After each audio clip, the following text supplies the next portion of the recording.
All right, Elliot, don't you worry about no more scoring. There'll always be scoring because we got Kelly and this guy mentioning shutouts. There's your buddy, Shea Theodore, and with Gary Lawless, Scott O. For After Hours, Scott, out to you. All right. Thank you, Ron. I was expecting BX to ask you a question or two here, but he apparently had nothing. Yeah, I guess not. I guess we'll see. Because I do know this. He is taking credit for your careers. He takes credit for innumerable careers around the NHL. Anyway, pleased to be joined by one of the best defensemen in the game, as Shea Theodore's selection to Team Canada would suggest. Unfortunately, your Four Nations tournament was cut short by injury. But there you were in Boston 48 hours ago, celebrating one of the biggest victories in Canadian hockey in years. So take us to the celebration. What was it like? Yeah, I mean, it was special, I think, just to be around, that group of guys and, with how well everyone came together so quick, guys picking up different roles here and there. And, it was just special to be a part of it. And, I'm definitely grateful. Gary. Why did you stay? You got injured in the first game and you stayed for the whole tournament. Yeah, I mean, it was something that kind of crossed my mind. And, talking with the doctors back here, there with kind of what happened, there's really no reason for me to get back. And, we had everything booked. And, from the start, I was planning on staying. So, I stuck it out. And, I'm glad I did. It was good to get to know a lot of the guys and, just be around the room. And, there's just a lot of good guys on the team. So definitely happy. Four Nations was your fourth time representing Canada internationally, including World Junior Gold in 2015. Does it not say everything about what it means to you to wear a Canadian sweater in international hockey if you're going to go there and risk injury, which in your case can impact what for you has been a career best season? Yeah, for sure. You obviously know the risk, involved. And, it's just a tough play. It was a freak play that, doesn't happen, too often, but, unfortunately it did. And, it's just the kind of risk that you end up taking. And, obviously it's tough to go down in the first game and, obviously having to miss a couple games here, hopefully not too long, but, just a tough situation. One more thing about Four Nations. It went to overtime, the deciding game, as well it should have, I suppose. So the question is, what was your view of and your reaction to Connor McDavid's overtime winner? Yeah, it was cool. I think he was my pick going into overtime, amongst the guys that were down in the locker room watching it. And just a special player. For him to, have that moment happen, is huge. And he's definitely a huge part of the game now and will be going forward. Really went out on a limb, picking 97 to score in overtime. Yeah, honestly, it was just a pick out of a hat, really. Yeah. Another thing about your injury, I think General Manager Kelly McCrimmon may have said it best when he said, because the Golden Knights play in the Pacific time zone, that the Four Nations face-off was a chance for the rest of the world to see how good you really were, and unfortunately, they didn't get that chance. But let's get to what for you has been, to this point, a career season. Gary. Well, we've watched, sort of the great development from when you arrived here, and the points have really stuck to you this season. What's been different? I think just a confidence thing. It seems like every year, you go through highs and lows, with the confidence part of the game. And, I think this year I feel like I've had, more ups than downs, and you kind of just try and stay even keel, try and keep making plays. And, I'm really just still trying to develop my game, trying to be better on the defensive side of the puck. And, things just seemed like they were clicking. Confidence comes from a lot of places. You're about to be, a record holder in all kinds of categories for the Golden Knights: points, assists, games played. You signed a long extension and you're named to Team Canada. How much did all those things help you? Yeah, for sure. First off, Vegas was a spot that I've always wanted to, spend. And, getting the chance to sign another, 7-year extension is huge for myself and my family. We love it here. We love the owners, the organization, everyone really. So, it's just a pleasure to be sticking around that long and, just enjoying it. If you're a consensus pick to play defense for Team Canada, then you got to be in the Norris Trophy conversation. And you have been now for a couple of years. What do you think when you hear your name in those discussions? Yeah, it's cool. I think, it's definitely special, but at the same time, I'm just trying to grow my game, trying to play my best, and obviously help the team win, and whatever happens after that kind of happens. The journey to elite status, Gary. Well, you started in Anaheim, and a lot of time on that train from San Diego to Anaheim. Dallas Aikens coaching you and playing with players like Kevin Bieksa.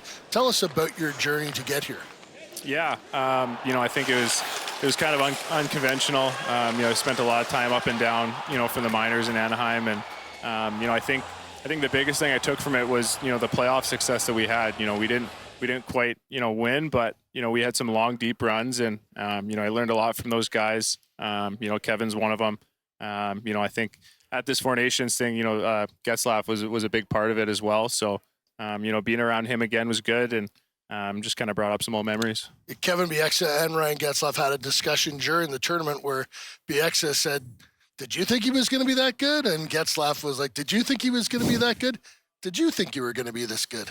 I don't know. It's really hard to say. I was definitely confident, but I was a young kid, and obviously, when you go up and down as many times as I did, I couldn't quite really get into a rhythm. But it's definitely funny looking back at all those memories.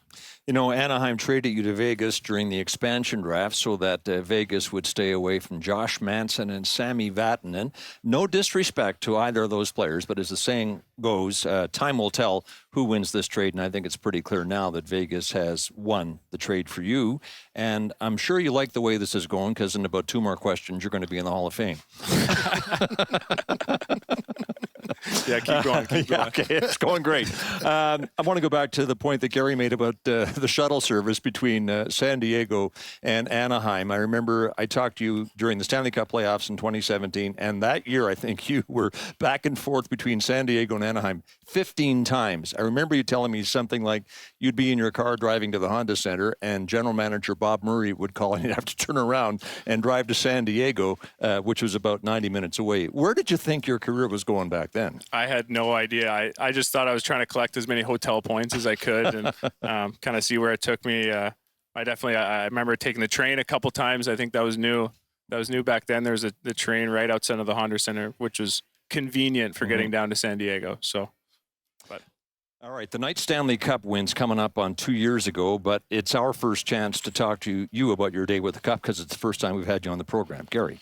Well, you had a great party, but I love the story of you're walking around your house and you're kind of going, I don't recognize that person. I don't recognize that person. And then you found out that your Uncle Troy's guest list got a little expanded. Tell us about that.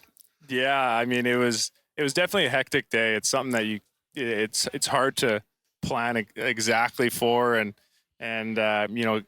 figure out who's coming and who's not coming, and it kind of seemed like just droves of people were coming up the driveway and cars lined down the streets, and I think a couple people I talked to had Uncle Troy had a hand in handing out the invitation, so I know he'll get a kick out of that. But no, it was really a good time, and definitely tried to enjoy it as much as I could. I think your mother, Corinne, said that on that day there were about 200 or 300 people in the home in Aldergrove, BC. And it's not a big house. Yeah, and she might have known a few of them, and they all claim to know her and you. Yeah. I want to have a look here at the family home, the garage, which apparently has been preserved in honor of a Stanley Cup champion. Does it still look this way? It does. It still looks that way. It's kind of funny, that they've left it all these years. And I think just as a kid, you just want to shoot pucks, and it's kind of all I did. And I think we had to replace a couple of pipes with a vacuum and whatnot here and there. But my dad did a great job kind of fixing all that stuff up. Okay, still with the Stanley Cup, and then on to the Aldergrove Community Center, and you provide the commentary here, Shea. It's better if you do it than me. Yeah, it was special. I think.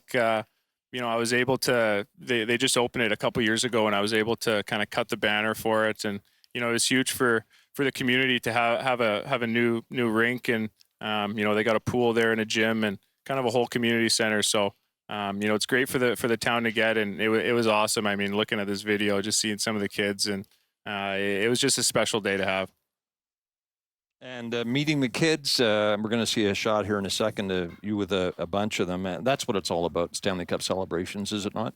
No, it is. It was awesome to see the smiles on, a lot of kids' faces, seeing the cup for the first time. And, I would have killed, when I was that age to have a cup come to town. And, but I don't think there's too many guys coming out of Aldergrove and bringing the cup back. So, yeah, it was a special day for sure.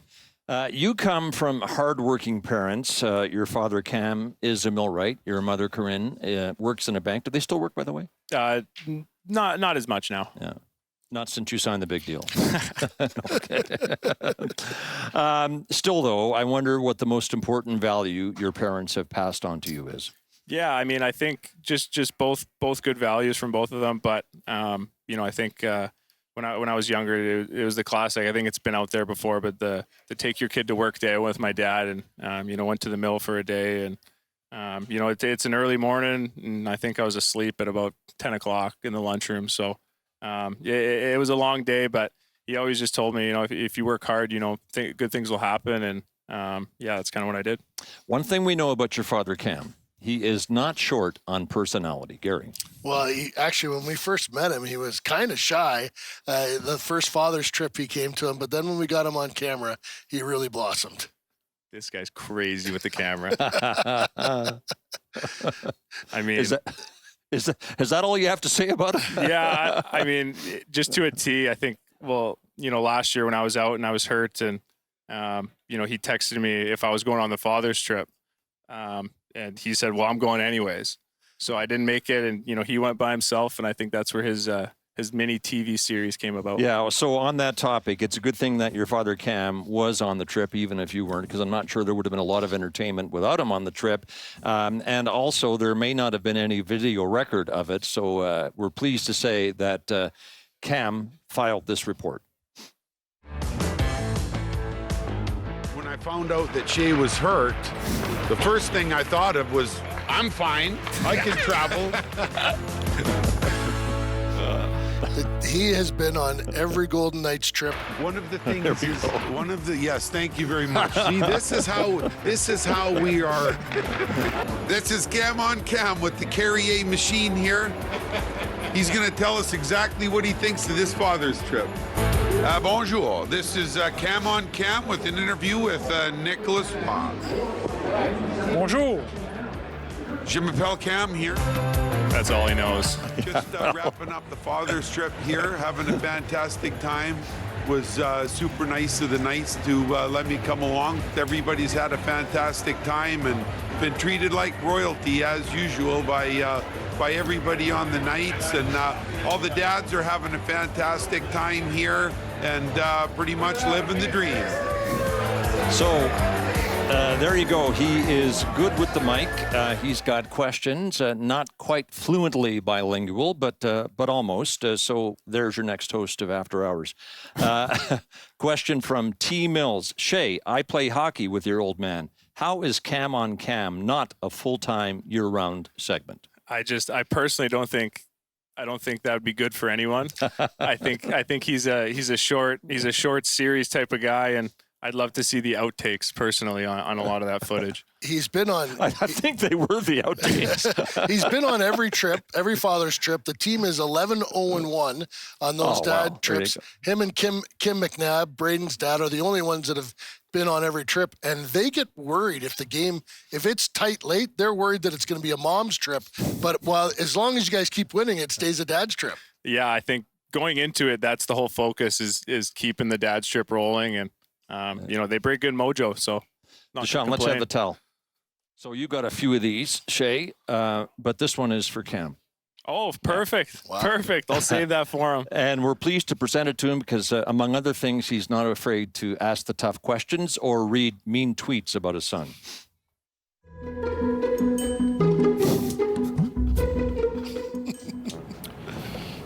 This one is from Vince Rampa.